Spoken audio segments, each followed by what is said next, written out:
తాజా 30 బాలకృష్ణ 101వ సినిమా ఎన్టీఆర్ జీవిత చరిత్ర అని తెలిసిన దగ్గర నుంచి బాలయ్య అభిమానులతో పాటు తెలుగుదేశం పార్టీలోనూ పెద్ద చర్చ జరుగుతోంది.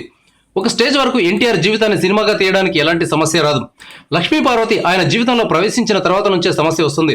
లక్ష్మీ పార్వతి అంటే బాలకృష్ణకు పరమ చిరాకన్న సంగతి తెలిసిందే. పినతల్లిని ఆయన ఏ దశలోనూ యాక్సెప్ట్ చేయలేదు. సహజంగానే లక్ష్మీ పార్వతిని ఎన్టీఆర్ బయోపిక్ లో దుష్ట శక్తిగా చూపిస్తారు. కానీ చంద్రబాబు దగ్గర సమస్య వస్తుంది. తెలుగుదేశం పార్టీని కాపాడుకోవాలనే ఉద్దేశంతో చంద్రబాబు ఎన్టీఆర్ పై తిరుగుబాటు చేశారు. ఆయన ప్రత్యర్థులు దీనికి వెన్నుపోటు అని పేరు పెట్టారు.